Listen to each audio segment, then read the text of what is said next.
Welcome to the Jerusalem Lights podcast with Rabbi Chaim Richman, whose goal is Torah for everyone. I'm your co-host, Jim Long, and now Rabbi Chaim Richman. Shalom, shalom. Ma nishma? Baruch Hashem. How are you, James? Very good, Baruch Hashem. Getting ready for lots of activity. This is a very busy month. I wonder if it is for everybody. And I know things are getting very busy for you.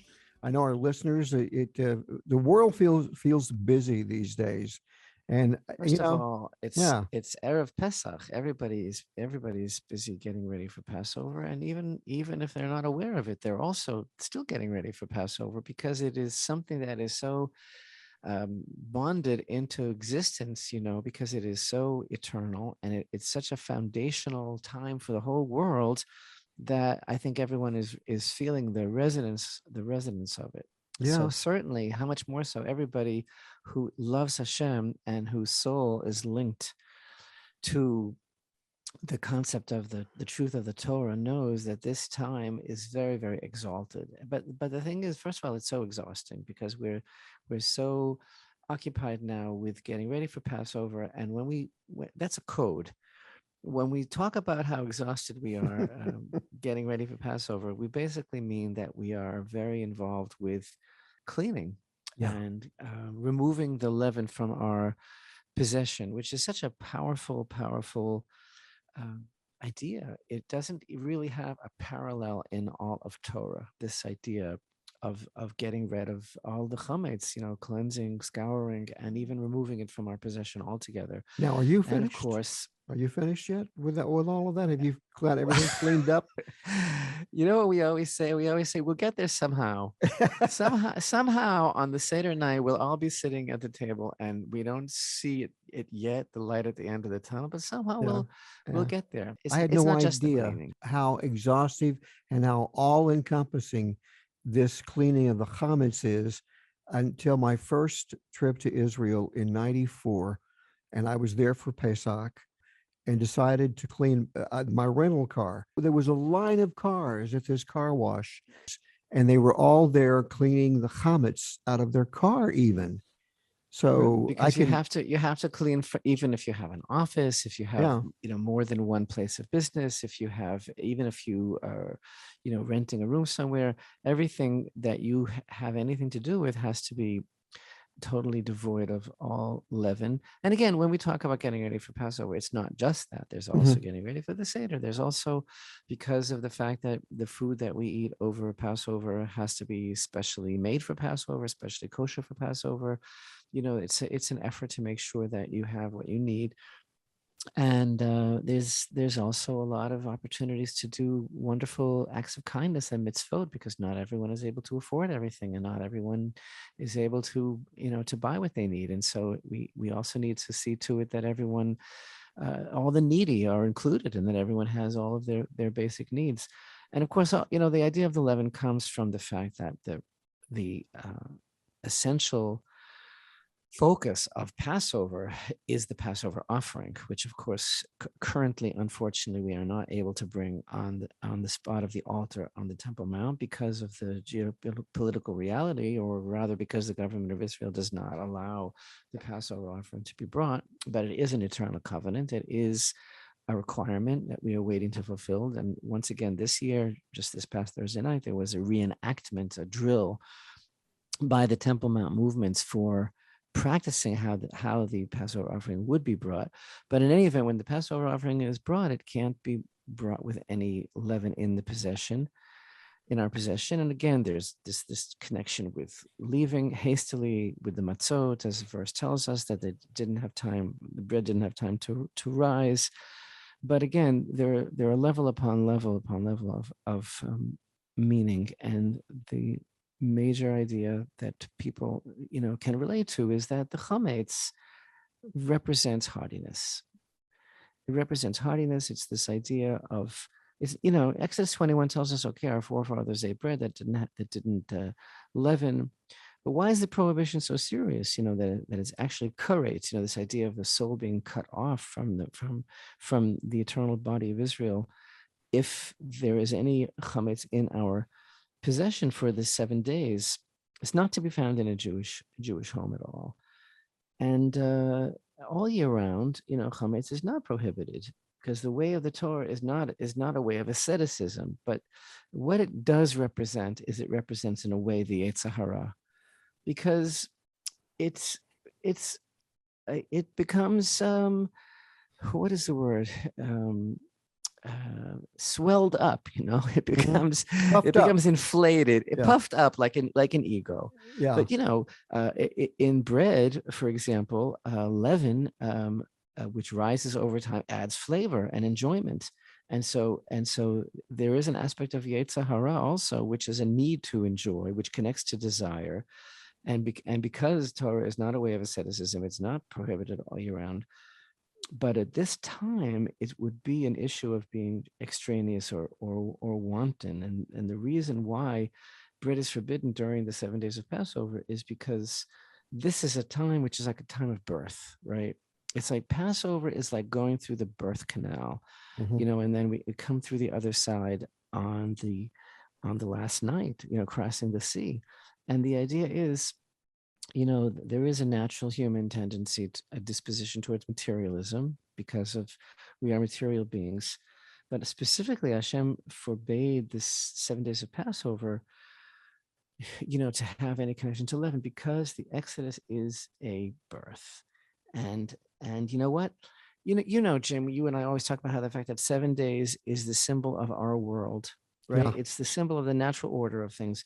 And so, a newborn infant, needs extra protection from bacteria, from sickness, that an adult could easily overcome. And so Israel's like a newborn infant, and needs extra protection, as because of this whole concept of coming into the world now. This is a new beginning, but it's also a new beginning for the whole world.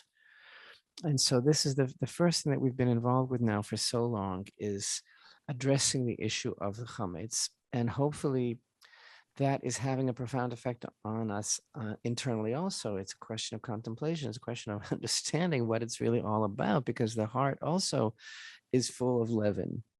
And so we want to come to this night of tremendous divine revelation, tremendous divine illumination and opportunity that Hashem is giving us. We want to come there without any baggage. We want to come there brand new. We want to come there to that night of the Passover seder.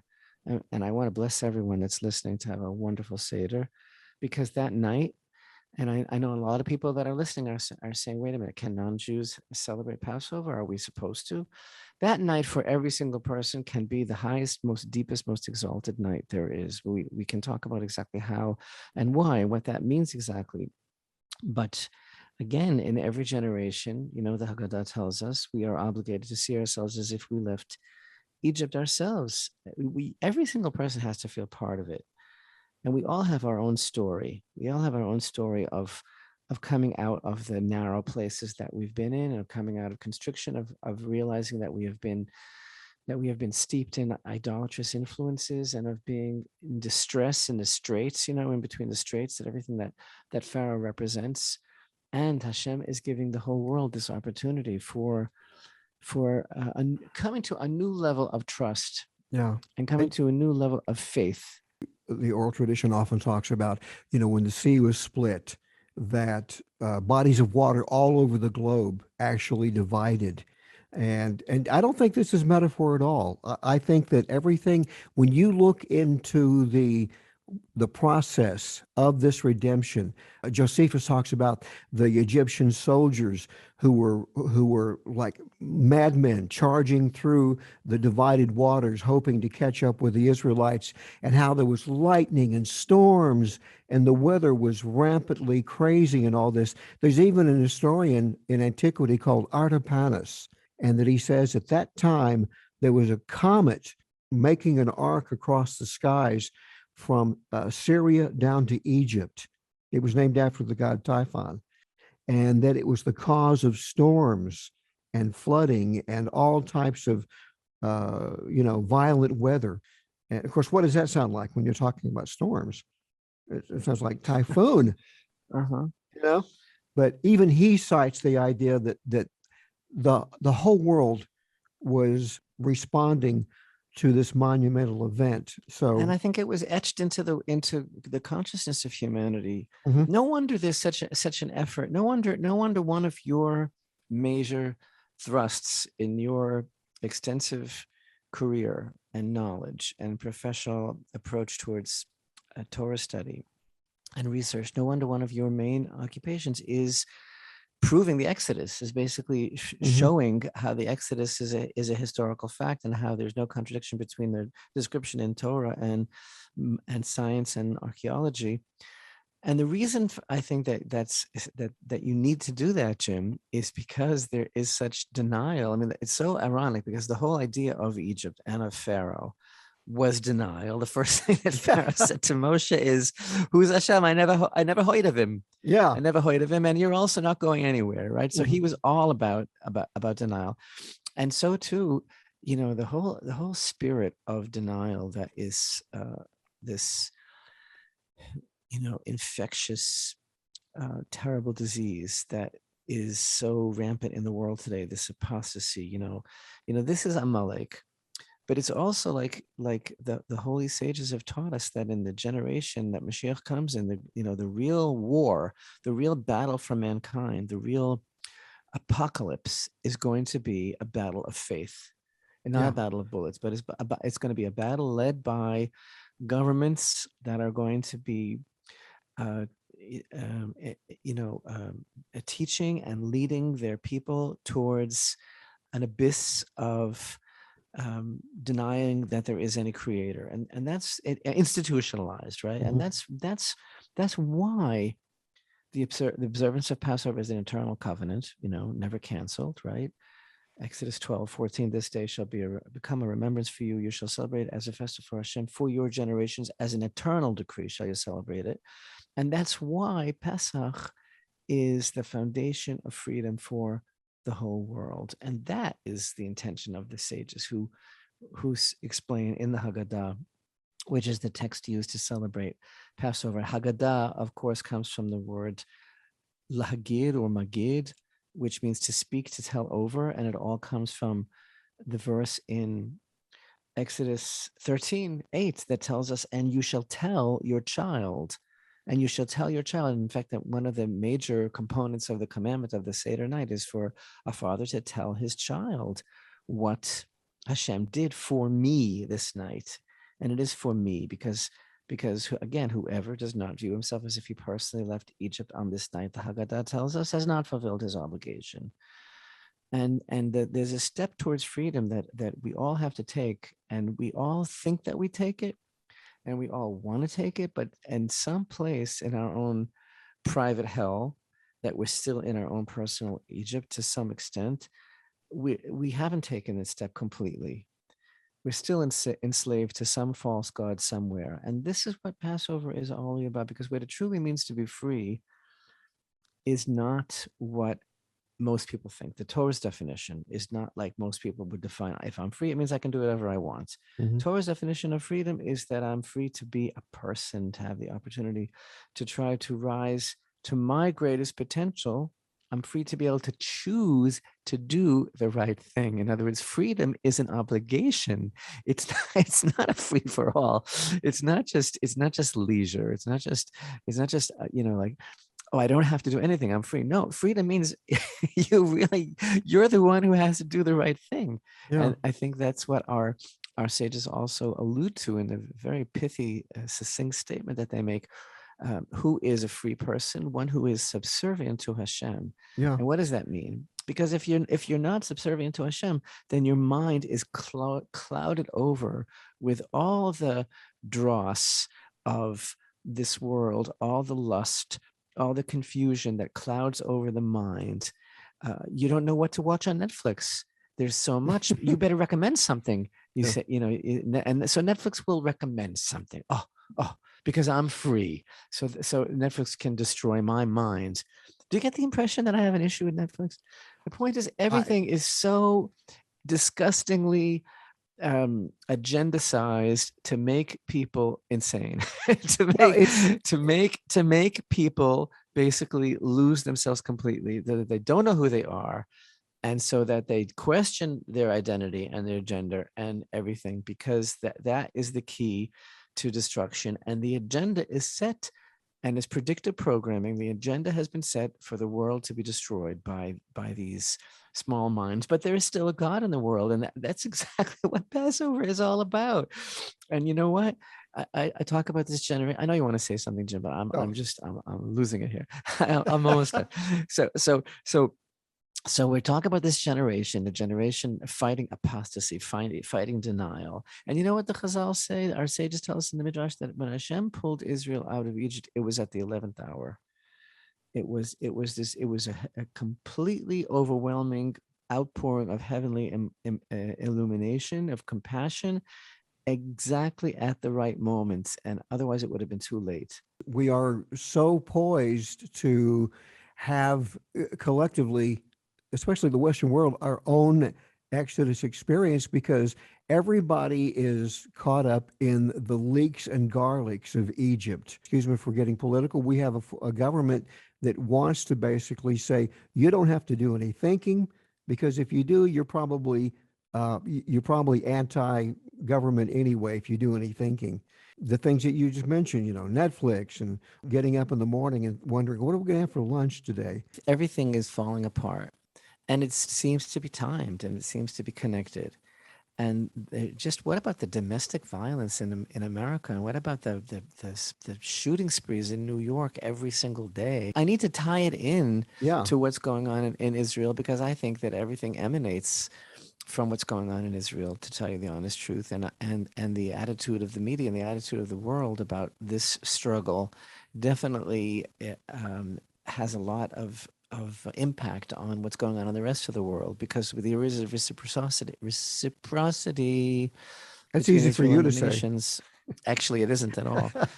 And we need to understand that. So I'm gonna get to that. But I know you had a question that we were discussing before we went to record today, and that is the relationship between non-Jews and Passover. What about a non-Jew or a non-Jewish family having a seder? What's your take on this? There's a lot of people who are under the impression that it's off limits to non-Jews, and that it is something specifically only for the Jewish people. I want to clarify that there is a certain aspect of Passover. In fact, the central aspect of Passover is a very intimate sign between the Jewish people and Hashem, and that is the Passover offering. The Passover offering is only to be partaken of by Israel, and it's connected also to the whole concept of circumcision. That is definitely true, but that does not mean that non-Jews cannot be at a seder, or even that non-Jews that love Hashem and that love the Torah can make their own seder. It doesn't have to be exactly the seder of the haggadah, although I think it would be a good idea to follow that order, because seder means order, and there is a certain kind of spiritual revelation that takes place that night. There is a certain kind of spiritual progression that takes place that night. And there's the first thing that we said when we began today is, I want to bless everyone with a wonderful seder, because it's a holy and exalted and special night. The thing is, because it is so personal for every single human being to be rescued by Hashem, to realize that Hashem is the rescuer, the redeemer, to realize that we all can leave Egypt, to realize that there will be a future redemption, to mark this day, which is the day of remembrance that Hashem declares in Exodus 12 for all generations, and that it is the anniversary of Israel's redemption from Egyptian exile, which is an important, in fact, a crucial a watershed event for all of humanity. It is definitely, I think, advisable. Please, not second best, and not, well, okay, you could do it. No, I think it is a wonderful, advisable, praiseworthy thing for all people on the night of Passover to have some sort of celebration, because it has a dimension of even a dimension of human rights and social justice, and it's the night of holiness. It's the night of freedom for all people. And eating matzah and the bitter herb, remembering the servitude of Israel, is a very, very important thing for all people to be aware of. I was going to say, don't the sages even tell us that the redemption, the Geulah, could happen during a Pesach?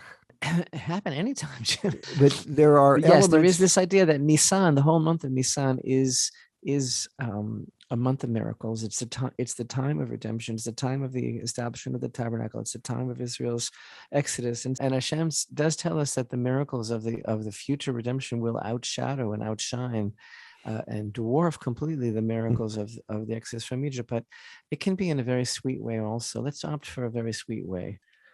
So about this idea of Passover night, again, I think it was a wonderful thing, and definitely people should not be uncomfortable making something for themselves that night, making a seder. Even a person that would be completely alone still could tell themselves the story, because it's all about speaking. There's a whole idea that Pesach, the word Pesach, which means passing over, like Hashem passed over the homes, right? And the Pesach offering, but also the word is like a contraction of the two words Pesach, which literally means a speaking mouth. Yeah. A speaking mouth, because the major component of Passover, of the seder experience, is speaking and telling over Hashem's miracles and compassion and the miracles of the Exodus. It's all about speaking. It's all about telling over. And, the whole concept of, there's a blessing that we make in the cycle of time on a festival, the blessing of Shehachianu, right? Mm-hmm. We thank Hashem for causing us to live and sustaining us and bringing us to this time. And this whole idea of time in Torah, that Hashem is bringing us back, like I always say, in a cyclical sense, not in a linear sense. We're bringing us back to this opportunity again when we are reliving this event. And so, one of the aspects of the seder is the 4 cups of wine. And the 4 cups of wine, everybody knows, correspond to 4 expressions of redemption that Hashem told Moshe to tell the people of Israel in Parshat Ve'era. He said, I shall take you out, I shall save you, I shall redeem you, I shall take you. But the 4 cups of wine also correspond to the 4 letters of Hashem's name and different levels of our consciousness. There's the level of my super conscious, where I know that there's one God, and then there's a level of, that's like chachma, and then there's a level of bina, which means that my mind really understands that there's one God, and then there's my emotions and my feelings that realize that there's one God, and then there's also the realm of my actions in which I have to express that there's one God. In other words, I'm saying these 4 cups of wine are symbolic of the fact that we want Hashem's presence in our life to permeate our consciousness on every level and to penetrate to the depths of our very being. So in every aspect of the haggadah and of the seder, if you have time to research it, the whole concept of matzah, the world of matzah, how wonderful, the whole idea of this simple food, there's no salt or pepper even, it's flour and water. Yeah. It's unseasoned and unrisen, and it is like considered by the Kabbalists to be a food that brings healing. It's kind of ironic, because a lot of people think that the matzah causes digestive issues, Yeah. But according to the holy sages, matzah is the secret of healing. And it's like, there are different types of light, Jim. There's a light that's called a surrounding light in Torah, and there's a light that's an inner light, right? So if you take, for example, sukkah. So a sukkah is the idea of a surrounding light. There are certain mitzvot that are associated with the idea of a surrounding light. Like if I live in the land of Israel, I'm surrounded by a mitzvah all the time. I'm doing a mitzvah with my body just by living here. When I put on a talit, when I immerse in the mikvah, even the marriage bond is considered to be a surrounding light. The soul of a man's wife is his surrounding light if he marries their soulmates. And the sukkah, going into the sukkah, so I'm surrounded by this light. But matzah is that I take the light and I bring it inside. I internalize the light. just like Hashem's presence is surrounding everything and also in everything at the same time. I've always thought how matzah is very much like the manna, the manna, in that it is so there's no taste for matzah.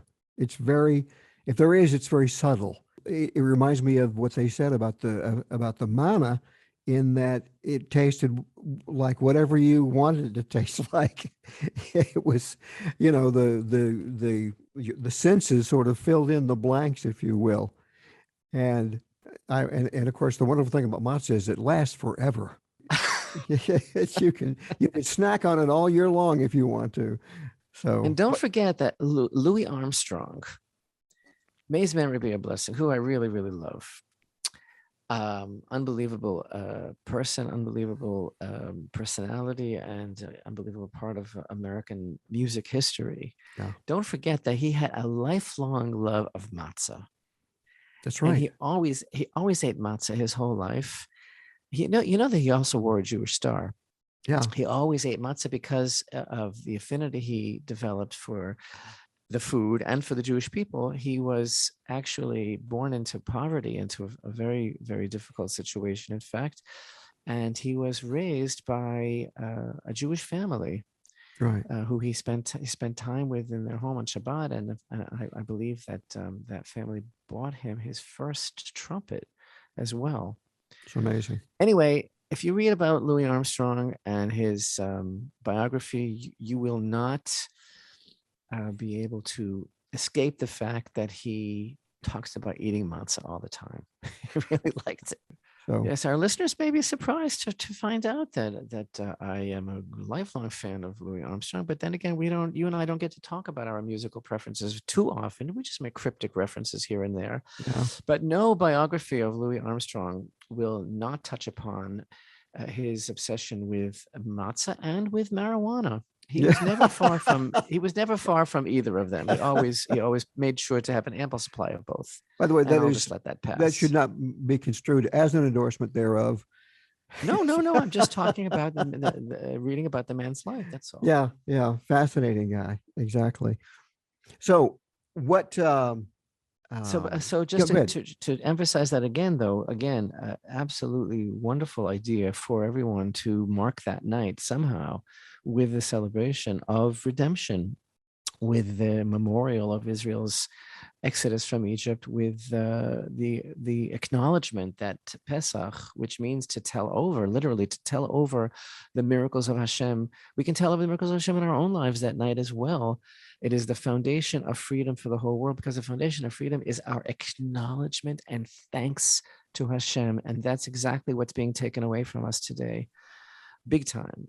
The world, those that are in a position of authority or usurped authority, try to get everybody to deny the fact that we should be thanking Hashem for everything, for who we are and for what He gives us. And again, if we don't view ourselves, if we don't actually leave Egypt that night, then we're not fulfilling our obligation, and we can do it. We can do it because it is a message that is eternal. Yeah. A few minutes ago, you mentioned this is something that's often done in teaching in Torah, is to split a word or to segment a word and thereby sort of revealing, like you did with Pesach. You said it could be divided and it would mean the mouth that speaks. Look at the word paro. Isn't he mentioned as speaking with a soft mouth? This is how he enticed the Israelites into slavery. So this was a direct confrontation with this mouth that opened its to speak words that lured them into slavery. It's the a rejection of that mouth that spoke those words.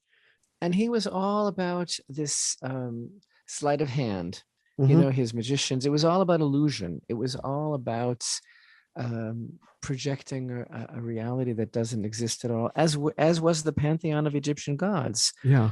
A good moment for a little teaser, not a spoiler, but a teaser that, God willing, our listeners and viewers of Jerusalem Lights are going to get a treat very soon. They should check our YouTube channel for a special feature film about Pesach. from the point of view of the 10 plagues and a new level of meaning that they have. Is that all you're going to say about it? Yeah. Okay. All right. If you get a chance, watch it. Watch it first, God willing that it airs. And then after that, watch our other documentary about the Exodus, the Riddle of the Exodus, Yes. which is here on the Jerusalemites channel. You know why I'm excited about this new film? Because it is the handiwork of my son Hillel, the archaeologist. Yeah. And it is something that and your other son and my other son too, Shlomo, the videographer, who is brilliant in his work. I know that he has shared with you the concept of the concept. We'll leave it at that for now. All right, good. So I want to just continuing the idea that we were discussing about the universal aspects of the Passover seder and our comments about those that would like to participate that night in a seder. I want to just give a message also to everyone that just as the Jewish people called out to God when this slavery that they were experiencing in Egypt became so intense, everybody calls out to Hashem when we feel ourselves being constricted. And sometimes it gets to be so overwhelming, many times we feel like it's too much, the limitations that we have, the challenges that are placed on us. This whole month of Nisan, and especially when Passover arrives, it's a time that is auspicious to call out to Hashem for help and for a new way. The concept of Nisan and Pesach is about going forward, about opening up to a new reality. And so in that context, Passover is the starting point. It's the headquarters for taking a tremendous leap of faith. And going forward in our lives it takes a level of trust and faith, right? To leave behind an old pattern, even if we know that this old pattern was toxic, but it made us feel safe, and that is very limiting, holding on to something that's toxic. It doesn't offer real security, but an illusion of security. And so this is all about, this time of year is all about opening up to new possibilities that Hashem is wanting to give us. But we have to take this step of letting go. And letting go means to be vulnerable to Hashem and to run to Hashem as the safest place. And this is what it's all about. It's about an expression of faith and trust in Hashem and making these changes. And these are all things that are given to us, opportunities that are given to us now. It's also about letting go of false beliefs. Monumental doesn't even really do justice to this event in the history of mankind. This was talk about a reset. I mean, here is the fact that you talk about that it was the 11th hour for the Jewish people. Rabbi, wasn't it also the 11th hour for the planet? Wasn't the world on the brink of forgetting about the Creator? And I mean, and this was the whole reason. This is I can never say this out loud in French. The raison d'être. I can't say it. The reason for being. Raison d'être. D'être. I guess. Help me. I'm speaking French. I've got my tongue wrapped around my tonsils. No, this is the whole reason for the existence of the people of Israel, is the very same reason for their existence today. It's why they survived the Holocaust that happened within decades of our own lives, and survived the Holocaust of the time of Esther, and survived also a near Holocaust in their time in Egypt, is so that the world would not forget there is a Creator. And the verse that you like talking about the word be'etzem, right, in Exodus 12:41, I believe, that at the end of 430 years, on that very day, at that moment, when there was danger of sinking into such a low level of spiritual impurity due to those hardships and influences of the Egyptian captivity, tottering one step away. And that's this whole idea of the strong hand and outstretched arm that Hashem delivered the people at this exact moment of divine redemption, and it was completely overwhelming. And that leads us to the whole concept of the counting of the Omer, which begins the second night of Passover, from Leviticus Parshat Emor, chapter 23. The whole concept of counting the 7 weeks and the levels that we rise to, from the lowest to the highest, preparing to receive Torah at Mount Sinai 49 days later, as we speak about every year. The concept not only of counting, but the period of intense spiritual work and discipline on our midot, on our emotions, with great effort, preparing ourselves to slowly and gradually regain this tremendous light that Hashem gave to us gratis that night, the first night of Passover, to take the people out like with a tremendous burst of illumination that didn't last, because it needs to be regained step by step, which is this whole concept of the Omer. To stop thinking like a slave. Exactly. That takes time. Yeah. It takes time to lose the slave mentality. The reason that Amalek was on the heels of Israel leaving is because Amalek, believe it or not, folks, had a job, and that was to challenge Israel's existence. The other lesson here is, if we don't have something to challenge us, if we don't have something to overcome and to throw off our tendencies that degrade us, we're just going to degrade. But there are so many things that we spoke about today that I think connect. And now you just mentioned Amalek and that spirit, and everything that we have been discussing about Paro and about the spiritual state of what it was like in Egypt and the spiritual state of the world today. I feel like I have to connect all of this to recent events that are going on in Israel that I think are impacting world events as well. You know that there's a surge in terrorist attacks in Israel. Yeah, it surprises me, it astounds me, it shocks me, and I just find it incredible that there are many people that don't have any idea what's going on, because it's not reported in mainstream media.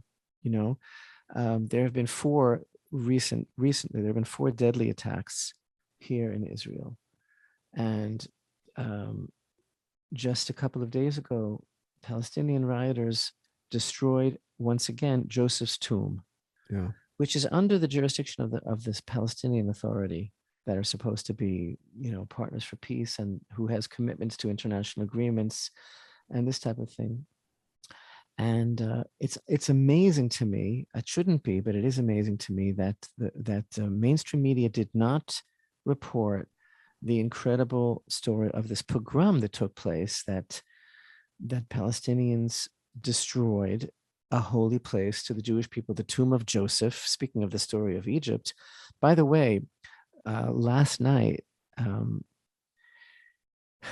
the regional council of Samaria, in an amazing operation, came and rebuilt it completely.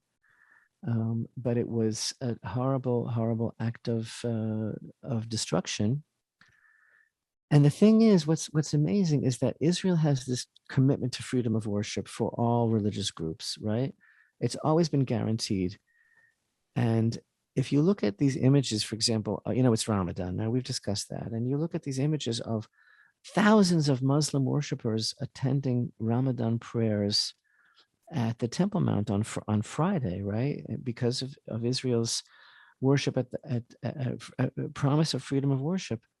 So that's what Israel does, right? Guaranteeing the right to pray peacefully at this mosque on the Temple Mount. And then on Saturday night, these terrorists vandalize one of the holiest places for the Jewish people.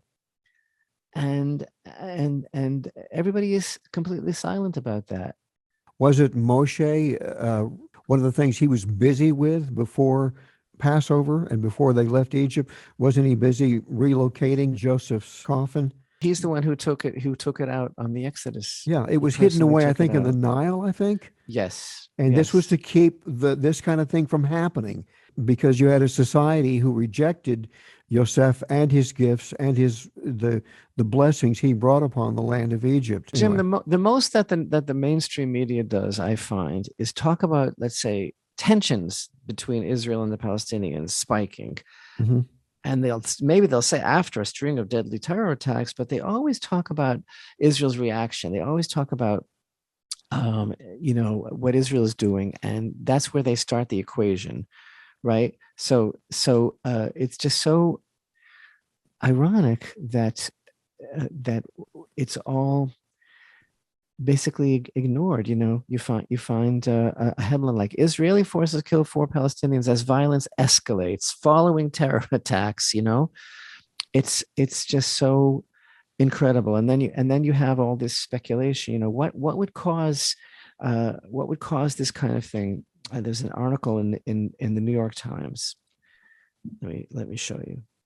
And the article in the New York Times leads with a headline like, wave of terrorism in Israel defies a simple narrative. And it talks about how the terrorists have been from diverse backgrounds and how could that be? And they're trying to understand, why there's this deadly wave of violence now, right? Here's a paragraph from the New York Times. In the deadliest wave of violence since 2016, there have been 4 attacks in 4 Israeli cities since March 22nd, involving 5 Arab assailants who have killed 14 people, including 2 Arab police officers and 2 Ukrainians. But beyond their lethal outcomes, the 4 episodes do not fit easily within a simple narrative. So they're going on and on, these analysts, trying to figure out why this is happening, right? And in the meantime, there is a law that was enacted by the Palestinian Authority in 2015, which legislates a salary for life for anyone who kills a Jew, and a salary for life for the family of the killer if the killer dies while committing an act of murder. So why exactly is there a question, why this is going on? And this is, of course, what's referred to as pay for slay. And nobody demands that the PA repeals this, right? And it's incredible to think that this is going on and nobody even talks about it. Well, it doesn't serve the narrative. It doesn't serve the narrative, which demonizes Israel and the Jewish people. And not only that, but when they talk about these acts of terror, they blame it on Israel, saying that Israel is attacking the Al-Aqsa Mosque, referring to Jews that go to visit the Temple Mount, and all sorts of fantastical accounts of things that Israel are doing. So Palestinians destroy a Jewish holy site like the tomb of Joseph, but the media focuses on these fake attacks, as it were, that Israel is carrying out. And something like the destruction of the tomb of Joseph doesn't even merit a headline in any major publication whatsoever. What do we expect? They've lost their minds, Rabbi. I don't expect anything at all from the media, but I still have a hope that people have some modicum of reason and discernment, and would try to investigate for themselves what's really going on. I've said many times on this show, I saw the writing on the wall. I saw that the people coming into the broadcast media world, both radio and television, they had no interest in history whatsoever. And the fact is that today the average consumer is totally ignorant of history, and totally uninterested. It's funny when we often talk about my love of cinema, and having grown up in movie theaters, audiences don't want to see movies about historical events. I don't know if that kind of intellectual curiosity is the norm anymore. So, but it's not surprising. You know better than I that the Chazal, the sages, warned us that as we progress into the future and closer to the redemption, that the attitude of people in general would, and even their intellectual pursuits would literally fall to very lower levels. Mm. And the sign that it has fallen is reality television. I'm sorry, folks. I think it is the lowest form of entertainment because, first of all, it's a huge lie. There's no reality to any of it. It's all written so that the cast of the reality show will, fulfill certain guidelines.